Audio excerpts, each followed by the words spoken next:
कृष्णाय वासुदेवाय हरये परमात्मने प्रणतक्लेशनाशाय गोविन्दाय नमो नमः। सच्चिदानन्दरूपाय विश्वोत्पत्त्यादिहेतवे तापत्रय विनाशाय श्रीकृष्णाय वयं नमः। समस्त कथा श्रोता बंधुओं को सादर जय श्री कृष्ण, जय श्रीमन नारायण। आइए चलते हैं कथा प्रवाह में सुकताल, जहाँ श्री सुखदेव जी महाराज राजा परीक्षित जी को श्रीमद् भागवत महापुराण की कथा सुना रहे हैं। आइए आप और हम सब भी चलते हैं सुकताल और श्री सुखदेव जी महाराज के मुखारबिंद से श्रीमद् भागवत महापुराण की कथा का श्रवण करते हैं। कथा में आगे बढ़ें तो इससे पहले थोड़ा पिछला प्रसंग देख लेते हैं। पिछले प्रसंग में वही 10वां स्कंद उत्तरार्ध और उसका 64वां और 65वां अध्याय हो चुका था। वहाँ तक की कथा श्री सुखदेव जी महाराज राजा परीक्षित जी को सुना चुके थे और हम भी आपको सुना चुके थे, जिसमें आपने राजा नृग की कथा सुनी और उसमें उसका सार यही है कि अपने कर्मों के प्रति बड़े सजग रहना चाहिए। भूलवश एक गाय जो एक दान नहीं लेने वाले ब्राह्मण की थी, वो उसकी गौशाला में मिली, लोगों ने ध्यान नहीं रखा, उन्होंने दूसरे ब्राह्मण को दे दी, वो दूसरे ने पहचान ली। पूरी कथा आपने सुनी ली है। तो इसका मतलब यही हुआ कि अपने कर्मों के प्रति बड़े सजग और सावधान रहें। दूसरा महाराज, ये 64वें अध्याय की कथा थी। 65वें अध्याय में बलराम जी महाराज वो भले द्वारिका में हैं, लेकिन अभी उनको ब्रज की याद आती है। महाराज जो स्थान छोड़ते हैं ना, उनको अपने पुरानी स्थान की याद आती है। हालांकि वो व्यक्ति बड़े बहादुर होते हैं जो स्थान छोड़ते हैं। नीति शास्त्रों में लिखा है कि स्थानम उत्सज्य गच्छन्ति सिंगा सत्पुरुषा गजा तत्रैव निधनम यान्ति काका का पुरुषा मृगा। स्थान छोड़कर चले जाते हैं सिंह, हाथी और बहादुर आदमी। इन तीन व्यक्तियों के लिए या तीन प्राणियों के लिए अपना जन्म स्थान कोई महत्व नहीं रखता। ऐसा नहीं कि हम तो जहाँ पैदा हुए वहीं मरेंगे। ये मेरा स्थान छोड़ देते हैं। स्थानम उत्सृज्य गच्छन्ति सिंगा सत्पुरुषा गजा। फिर का तत्रैव निधनम यान्ति काका का पुरुषा मृगा। और वो कायर पुरुष, कौवे और हिरण, ये तीन ऐसे होते हैं महाराज, ये जहाँ पैदा होते हैं वहीं मरते हैं। कौवे महाराज पैदा होंगे जिस जगह, काँव काँव करेंगे वहीं उड़ान भरेंगे, वहीं शाम को सोएंगे वहीं।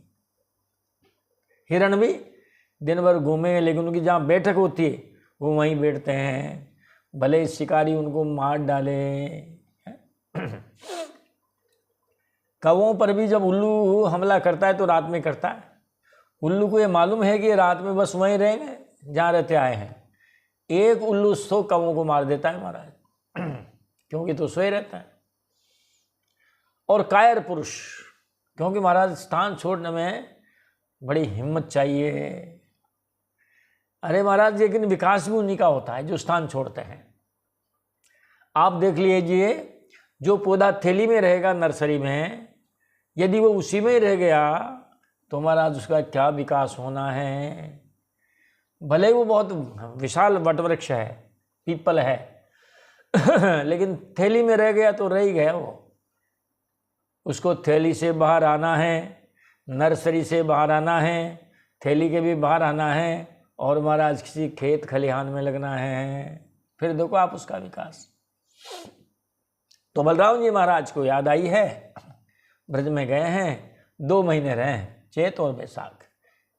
महाराज कालिंदी में महाराज उन्होंने खूब स्नान किए हैं, वन विहार किया, जल विहार किया। और इस प्रकार सुखदेव जी महाराज ने 2 अध्यायों की कथा सुनाई आपको। आज चलेगा षठ षष्ठी यानी 66। आज वही 10वां स्कंद है, उत्तरार्ध है, और उसका 66वां अध्याय है। 66वें अध्याय की कथा आपको संक्षेप में सुनाए। एक पौंड्रक नाम के राजा हैं महाराज। करुष नाम का कोई देश है, और उस करुष नाम के देश में पौंड्रक नाम के एक राजा हैं। वो रहते हैं और भगवान का भगवान श्री कृष्ण का उन्होंने नकली रूप धारण कर रखा है और अब भगवान को संदेशा भिजवाते हैं। तो अब क्रम से कथा सुनते हैं। उनके मित्र हैं काशीराज, वो भी उनको जो है वो उकसाते रहते हैं। जैसे वो बच्चे उकसाते हैं ना किसी को, यार खेल में कोई चोर बन जाए, कोई थानेदार बन जाए, कोई न्यायाधीश बन जाए बच्चे, और उसे कहे हाँ आप ही थानेदार हो, आप ही मजिस्ट्रेट साहब हो, और वो बच्चे जैसे अपने आप को थानेदार और मजिस्ट्रेट समझ लें, ऐसे ही महाराज ये भी अपने आप को भगवान समझने लगा था। और आज के ज़माने में भी ऐसे कई पौंड्रक महाराज हैं जो अपने आप को भगवान समझे हुए हैं।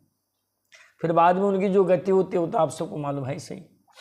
उघर ही अंत न हो ही निभाऊ, काल ने मीजी मी रावण राहू। उघर ही अंत न हो ही निभाऊ, काल ने मीजी मी रावण राहू। और फिर महाराज अंत तक तो निर्वाह उनका होता नहीं है, पटाक्षेप होके ही रहता है। और फिर उनकी क्या दुर्गति होती है, जैसे रावण की हुई, काल नेमी की हुई और राहु की हुई है। ये महाराज वैसे ही परमधाम पहुँचेंगे। तो अब क्रमशः कथा सुनते हैं। क्या करें सुखदेव जी महाराज। श्री सुक उवाच नंद ब्रजम गते रामे करुषाधिपतिर्नृप, वासुदेवो हमित्यज्ञो दूतम कृष्णाय प्राहिणोत। भगवान बलराम जी महाराज जब ब्रज में चले गए तो करुष नाम का एक राज्य है, वहाँ का जो राजा है वह राजा बड़ा मूर्ख है महाराज, अज्ञानी है। पौंड्रक उसका नाम है। उसने ये डिंडिम घोष करवा दिया हम ही वासुदेव हैं। और उन्होंने भगवान कृष्ण को लिख करके दूत भेज दिया कि महाराज अब आप नकली हो और हम असली हैं। ये लिख करके भगवान कृष्ण के पास उन्होंने दूत भेज दिया। कब भेजा? जब बलराम जी ब्रज में गए हुए थे। त्वं वासुदेवो भगवान अवतीर्णो जगतपति इति प्रस्थोभितो बालहि मैंने आत्मानमच्युतम। लोग कहने लगे थे उसे तुम वासुदेव भगवान, आप ही भगवान वासुदेव हैं। ये देखो महाराज, आप ही भगवान वासुदेव हैं, आप जगत के स्वामी हैं और जगत की पालन पोषण के लिए आपका अवतार हुआ है। इति प्रस्थोभितो बालहि। मूर्ख लोग उसे बहकाया करते थे और वो बहकावे में आ गया। वह मूर्ख भी अपने आप को भगवान ही मानने लग गया था। दूतम च प्राहिणोन्मन्दः कृष्णाया व्यक्तवर्त्मने द्वारकायां यथा बालो नृपो बालकृतो बुधः। महाराज उसने एक दूत द्वारिका में भगवान श्री कृष्ण के पास भेज दिया। कैसे कृष्ण के पास? कहाँ? अव्यक्त वर्तमने कृष्णाय। उन भगवान के पास जिनकी गति अचिंत्य है। वेद भी जिसको नेति नेति कह करके विराम ले लेते हैं, ऐसे ही भगवान श्री कृष्ण के पास उस मूर्ख ने एक दूत भेज दिया। द्वारकायाम यथा बालो नृपो बालकृतो बुधः। द्वारका में उसने एक दूत भेज दिया, जैसे बच्चे आपस में खेलते समय किसी बालक को ही राजा मान लेते हैं। यथा बालः, बालक कृत नृप है। यहाँ बाल का मतलब बालक यानी छोटे बच्चे, ना समझ। जैसे ना समझ बच्चे खेलते समय किसी बालक को राजा मान लेते हैं और वो मूर्ख भी राजा की तरह उनके साथ व्यवहार करने लगता है, वैसे ही अज्ञानी पौंड्रक ने भी अचिंत्य गति वाले भगवान श्री कृष्ण की लीला और रहस्य को नहीं जान करके द्वारिका में उनके पास दूत भेज दिया। दूतस्तु द्वारकामेत्य सभायां स्थितं प्रभुं कृष्णं कमलपत्राक्षं राजसंदेशम अब्रवीत। अब दूत द्वारिका गया महाराज। पौंड्रक का दूत द्वारिका आया और राजसभा में बैठे हुए कमल नयन भगवान श्री कृष्ण को उसने अपने राजा का ये संदेश कह सुनाया। राज संदेशम अब्रवीत, राजा पौंड्रक ने जो संदेश भेजा था वो संदेश उन्होंने भगवान श्री कृष्ण को सुना दिया। सभा में सभी यादव बैठे हुए थे महाराज, उग्रसेन जी भी थे, वसुदेव जी भी थे, सब थे, बलराम जी नहीं थे। वासुदेव अवतीर्णोहम एक एव न चापरः भूतानाम अनुकंपार्थम त्वं तु मिथ्या विधाम त्यज। क्या कहा उसने? कहा एकमात्र मैं ही वासुदेव हूँ, वासुदेव है अवतीर्ण है, एक एव वासुदेव अवतीर्ण, एकमात्र मैं ही वसुदेव हूँ, मेरा ये अवतार हुआ है, दूसरा कोई नहीं है। किस लिए अवतार हुआ महाराज?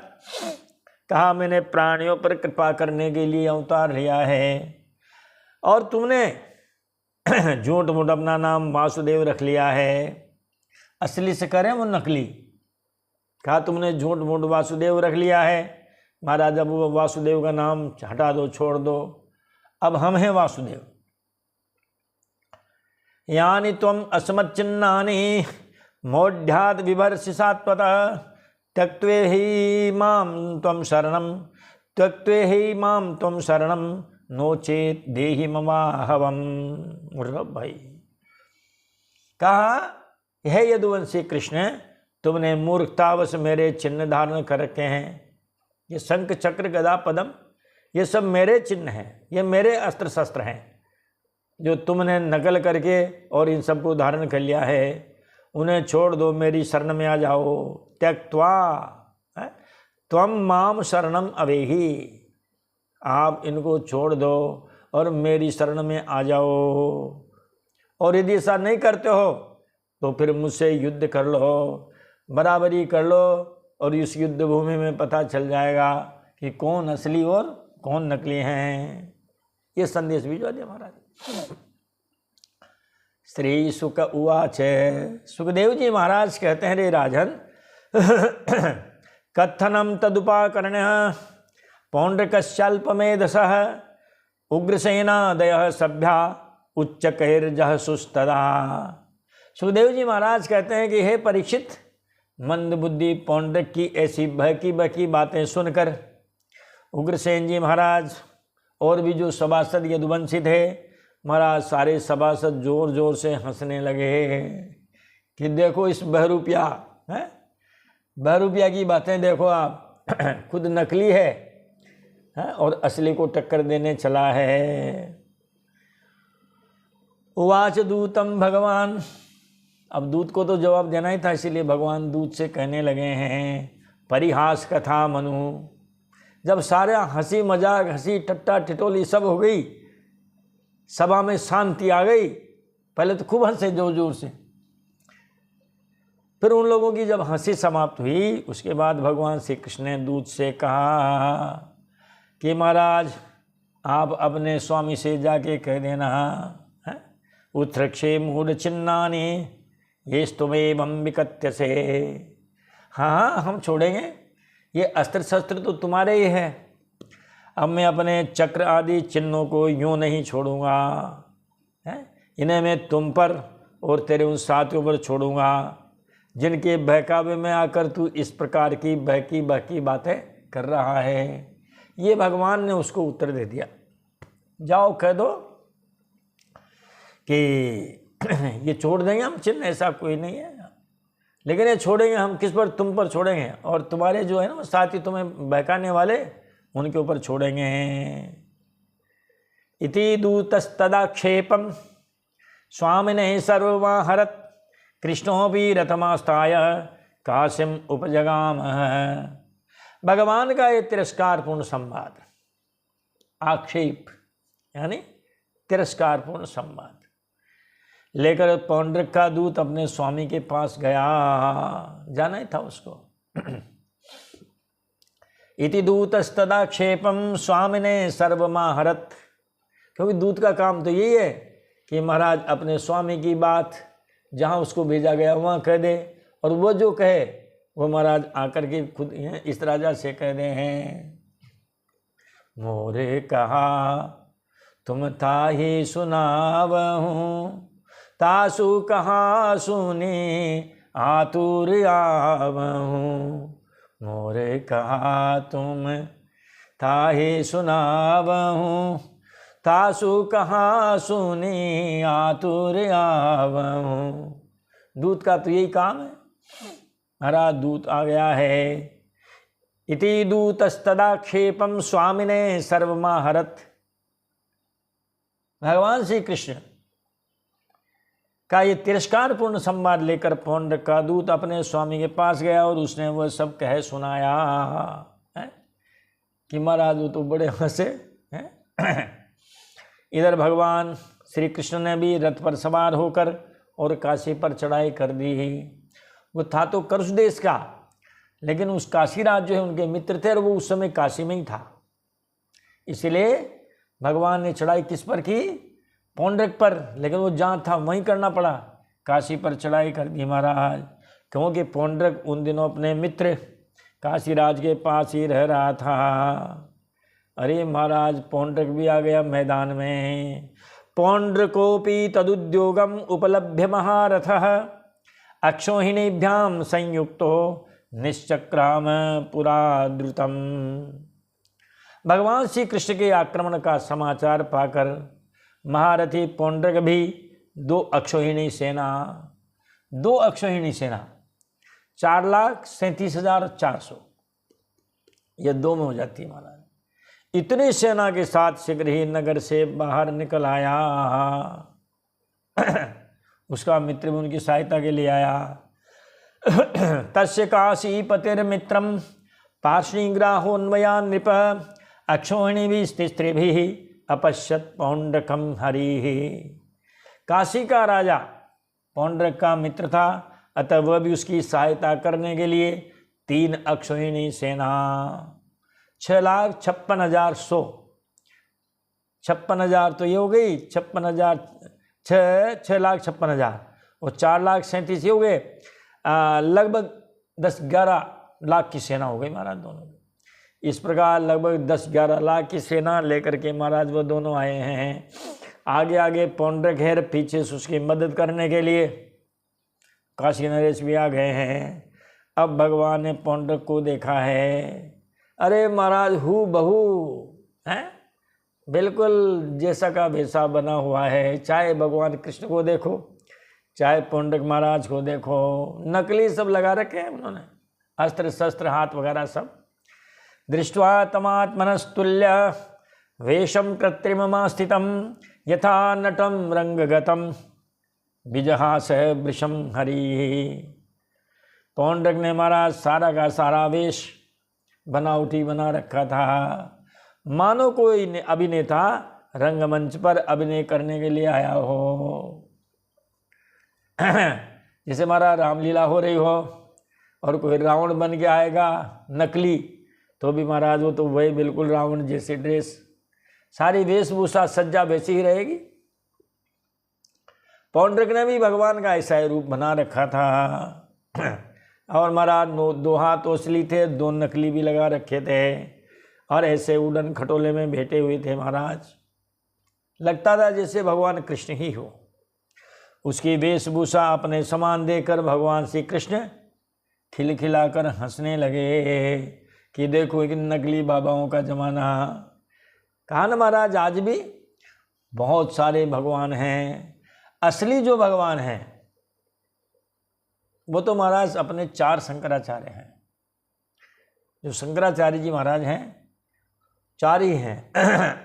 अब आप देखो आप महाराज शंकराचार्यों के ढेर लगे हुए हैं, सब नकली हैं, असली कोई नहीं है। असली तो 4 ही हैं। फिर ये 4 जिसको नियुक्त करें उनकी परंपरा है महाराज शंकराचार्य जी की। ये फिर जिसको अपनी गद्दी देना चाहे वो शंकराचार्य है। अब तो महाराज जगत गुरुओं की बाढ़ जैसी आ गई है। भाई सब कथा प्रवचन सब करो, कहाँ मना है, लेकिन इसे नकली नाम मत रखो। इससे आस्था में हिंदुओं की आस्था में थोड़ी ठेस पहुंचती है, क्योंकि फिर ऐसे नकली जो शंकराचार्य हैं महाराज, महाराज ये कालने में जैसों की फिर महाराज पोल खुलती है तो बड़ा धक्का लगता है धर्म को भी, इसलिए चार कोई रहने दो। हम ना अपना मत भी उन्हीं को ही दे दो महाराज आप तो, कि बस यही हमारे शंकराचार्य जी हैं, फिर वो जिसको बनाए, आप में योग्यता होगी तो आपको बना देंगे। लेकिन महाराज इतनी कहाँ, मतलब इतना कहाँ धैर्य है, कहाँ प्रतीक्षा करना है, बताओ आप। अब तो कुंभ में जाओ, वहाँ कुछ दक्षिणा देनी पड़ती है, वो दक्षिणा दो और महाराज बन जाओ, जगतपति बन जाओ, मंडलेश्वर महामंडलेश्वर सब बन जाओ, कुंडलेश्वर बन जाओ, सारे बन जाते हैं अब तो दृष्ट्वा तमात्मनस्तुल्य वेशम कृत्रिममास्थितम यथा नटम रंगगतम द्विजहास वृषम हरि। भगवान ने उसका पौंड्रक का बनावटी वेश देखा, मानो कोई अभिनेता हो और रंगमंच पर अभिनय करने के लिए आया हो। उसकी वेशभूषा अपने समान देखकर भगवान श्री कृष्ण खिलखिलाकर हंसने लगे। अथाह पौंड्रकम शौरिः भो भो पौंड्रक यद भवान दूतवाक्येन मामाह तान्यस्त्राण्युत्सृजामि ते। भगवान श्री कृष्ण ने पौंड्रक से कहा कि हे पौंड्रक, तूने दूत के द्वारा कहलवाया था कि मेरे चिन्ह अस्त्र शस्त्र आदि छोड़ दो, हैं, सो अब मैं उन्हें छोड़ने के लिए आया हूँ और ये मैं तुम्हीं पर छोड़ता हूँ। एवं मत्सरिणा हत्वा पौंड्रकम ससखम हरिः द्वारकामाविशत् सिद्धैः गीयमान कथामृत। अब महाराज यहाँ उनके भयंकर युद्ध हुआ है दोनों के बीच में। अब युद्ध का वर्णन तो हम करते नहीं हैं क्योंकि उसमें समय बहुत लग जाएगा।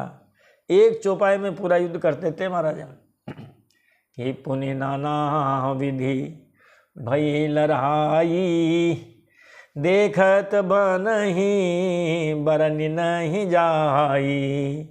पुनि नाना विधि भई लड़ाई देखत बनहि बरनि नहीं जाई। भयंकर लड़ाई हुई है महाराज। भगवान ने इस प्रकार अपने साथ ईर्ष्या करने वाले पौंड्रक और उसके सखा काशी नरेश को मार करके और भगवान श्री कृष्ण अपनी राजधानी द्वारिका में लौट आए हैं। बोली द्वारिकाधीश भगवान की जय। जिस समय भगवान द्वारिका में लौट रहे थे उस समय सिद्धगण भगवान की कथामृत का गान कर रहे थे। इस प्रकार कथामृत का गान होते हुए और उनका श्रवण करते हुए महाराज भगवान अपने राजधानी द्वारिका में लौट आए हैं। अब स नित्यं भगवद ध्यान प्रध्वस्ताखिल बंधना बिभ्राणश्च हरे राजन स्वरूपम तन्मयो भवते। वो पौंड्रक भगवान के रूप का चाहे वो किसी भी भाव से हो सदा चिंतन करता रहता था। स नित्यम भगवत ध्यान, भगवान का ध्यान रोज करता था, क्योंकि जितना ध्यान मित्र में नहीं लगता उतना शत्रु में लग जाता है। शत्रु सोने नहीं देता, शत्रु खाने नहीं देता, शत्रु शांति नहीं लेने देता। तो भगवान के ध्यान से अखिल बंधन प्रध्वस्त है, उसके सारे बंधन क्षीण हो गए। विभ्राणश्च हरे राजन, वह भगवान का बनावटी वेश धारण किए रहता था, इससे महाराज बार बार उन्हीं का स्मरण करता रहता था। विभ्राणश्च हरे राजन स्वरूपम, हरे स्वरूपम विभ्राणश्च। सुखदेव जी महाराज कहते हैं हे राजन, वह भगवान का नकली स्वरूप धारण कर किए रहता था, इसीलिए महाराज उसको हर भगवान के सारूप्य मुक्ति की उसको प्राप्ति हुई। भगवान के स्वरूप में ही मिल गया, उनका एक तरह से पार्षद बन गया, उन जैसा ही बन गया। क्योंकि महाराज गोस्वामी तुलसीदास जी ने लिखा है भाय कुभाय अनख आलस हूँ, नाम जपत मंगल दिसि दस हूँ। भाय कुभाय अनख आलय से हूँ, नाम जपति मंगल दिसि दसहूँ। शायद अच्छे भाव से, बुरे भाव से, क्रोध से, आलस्य से, मित्र भाव से, शत्रु भाव से, कैसे भी भजो महाराज। जो भगवान का नाम लिया जाता है वो तो दसों दिशाओं में मंगल करने वाला है। पौंड्रक को भगवान ने सारूप्य मुक्ति प्रदान की है। और यहाँ आकर के ये 68वें अध्याय का विराम हो गया है। अगला अध्याय है 67वां अध्याय। 67वें अध्याय में महाराज बलराम जी के पराक्रम का वर्णन है। हमने पहले भी आपसे निवेदन किया, क्योंकि 10वें स्कंद में भगवान की ही लीलाओं का वर्णन है। लेकिन परीक्षित जी महाराज को कुछ जिज्ञासा हुई कि महाराज ये भगवान के बड़े भाई हैं, महाराज इनकी भी थोड़ी हमें महाराज लीला सुनाई है। तब महाराज 2-3 अध्याय में बलराम जी महाराज की भी लीला का वर्णन किया है। भगवान जो बलराम जी हैं, कुछ दुष्टों का इन्होंने भी उद्धार किया महाराज। उनमें से एक द्विविद नाम का वानर है, ये राम जी की सेना में था महाराज। और चूंकि ये थोड़ा पथभ्रष्ट हो गया था लंका में जा कर के, और जैसे अभी भी बहुत सारे होते हैं ना, वो महाराज अपने देश में रहते हैं, खाते यहाँ की हैं और गाते वहाँ की हैं, पैसे पर और भी जो अन्य अन्य कारण होते हैं महाराज, उन पर ये रीझ जाते हैं। लंका की जो वहाँ की जो महिलाएं थी महाराज, उन महिलाओं पे द्विविद जी महाराज रीझ गए, अपनी गुप्त सूचनाएं लंका भेजने लगे। महिलाएं भी गुप्तचर होती है ना, और इस प्रकार इनके खान पान भी कुछ दूषित हो गए थे। तो इसीलिए इनको राम जी ने अपनी सेना से निकाल दिया। सुग्रीव जी ने, सुग्रीव जी सेनापति हैं। अभी भी महाराज ऐसा कोई सैनिक जो होता है, ऐसे क्रियाकलाप जो उसके होते हैं, उनको सेना से निकाल दिया जाता है, नौकरी से। तो द्विविद जो वानर है महाराज, इनको भी निकाल दिया गया। और ये त्रेता में थे, लेकिन द्वापर तक रहे। और द्वापर में आकर के अब वो राम जी लक्ष्मण जी यहाँ आकर के कृष्ण जी और बलराम जी बने। तो कृष्ण जी और बलराम जी जब वन विहार के लिए गए तो महाराज ये बड़े उनको परेशान करने लगे। उनके रनिवास की रानियां कुछ गई थी, उन रानियों के साथ अभद्रता का व्यवहार करने लगे, दांत किटकिटाने लगे हैं, आंखों से उनको घूरने लगे। इस प्रकार इनकी बहुत इस प्रकार की जो है वो क्रियाकलाप होने लगे। तब बलराम जी के बीच में और द्विविद के बीच में भी बहुत लड़ाई हुई है महाराज। कि पुनि नाना विधि भई लड़ाई, देखत बनहि बरनि नहीं जाई। पुनि नाना विधि भई लड़ाई, देखत बनहि बरनि नहीं जाई। बड़ी भयंकर युद्ध हुआ महाराज।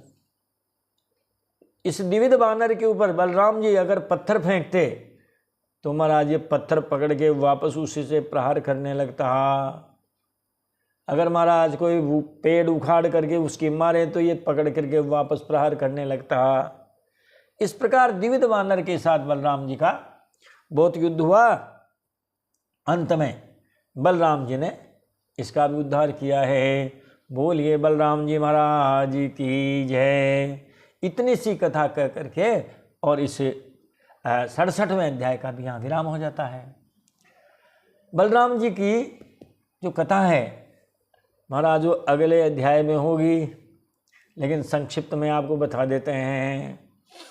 वो 68वां अध्याय होगा।